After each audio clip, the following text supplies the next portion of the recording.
I do think the hustle culture, like the hustle influencers, got it somewhat right, halfway right maybe, because I do feel like as a guy, you need to hustle. You got to provide, right? Like I think when I got married and when I started taking on some more of the financial responsibility, I mean, when you're single, when you're by yourself, you're going to take care of yourself, right?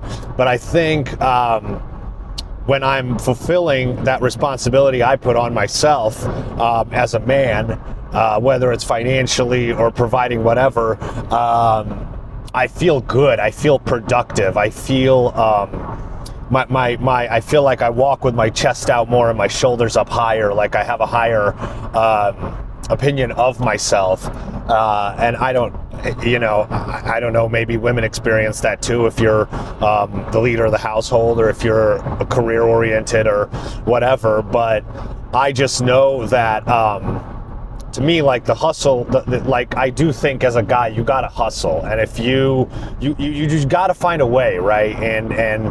And if shit hits the fan, then you got to find another way. And if that hits the fan, then you still got to find another way, right? And especially if you have then a wife, and then if you have kids, especially, because it's like, I think about this a lot. When I was by myself, I could sleep in my car, and I have slept in my car.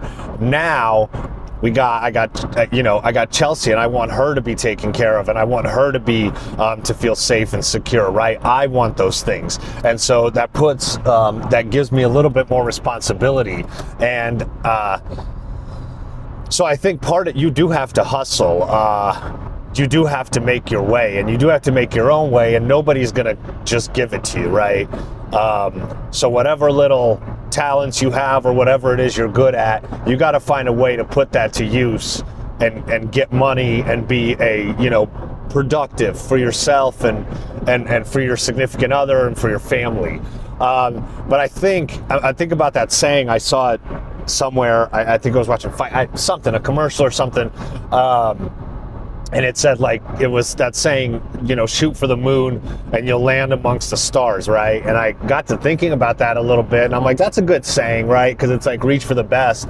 But I think right now, there's a lot in our culture of like, I feel like it's not enough. I feel like if I'm not at the top, then I'm somehow failing.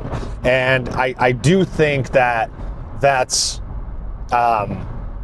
can't think of the word, but I do think that's pushed on us. Like when I turn on my social media and everyone's, rich and everyone's balling, everyone's got Lamborghinis, everyone's on vacations, and everyone's living this life. I think that it does something to your self-worth. You start comparing, and I feel like it's like, yeah, reach for the moon, but I sometimes feel like a failure if I don't reach the moon. So even if I'm amongst the stars, sometimes I'm not like realizing it, or even if I am realizing it, I'm going, well, it's not enough, And so I think part of the trick that I'm trying to kind of work out here is having the contentment for what you already have, right? Because otherwise it's like, there's always going to be someone that's got a better car. There's always going to be someone that's got a bigger house. Someone that's got more cars, more houses, someone who's in your perception doing way better than you are for you to compare to.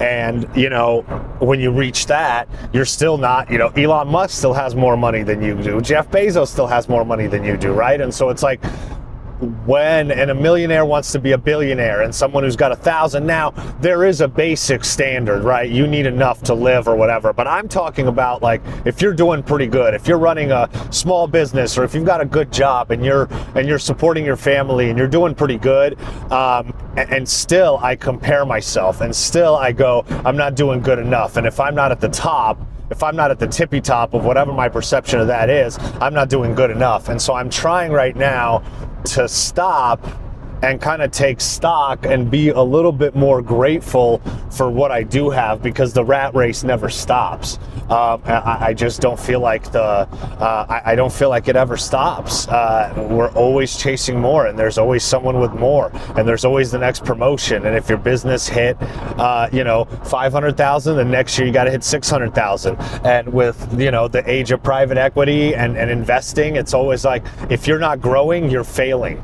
And I just want to be able to take a step back and go, man, look at all the things that we do have, right? Look at all the things that I do have.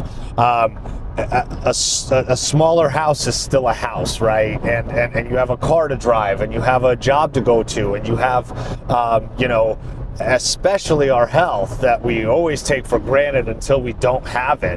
Always take it for granted until we don't have it. It's like when I get a cold and you can't breathe through your nose, and if both nostrils are stuffed up, it's like the worst feeling in the world. But like 3-4 weeks later, you're never thinking about that feeling because you don't have it. You're so used to breathing through your nose. And so I just am trying to take stock of everything I do have, as little or as big as it is, because I do get caught in this, I'm not enough, and if I'm doing this good, then I should be doing better, and this guy's got that much, and this guy's got more than me, and it's just, it's hard, it's hard to stay grounded, and it's hard, and especially if you are growing a business, and especially marrying the two things of like, you do have to hustle. There is a certain hustle that you do have to have, but where do you stop, and where do you stop yourself and go, you know what? I am doing good enough, and I am doing good, and I am providing, and I am doing what I'm supposed to be doing, and you know what, it is enough, and maybe I do even want to do more, but for right now it is enough, and I am content with that, and I am grateful for what I have. So it's a tricky little thing as I grow and progress,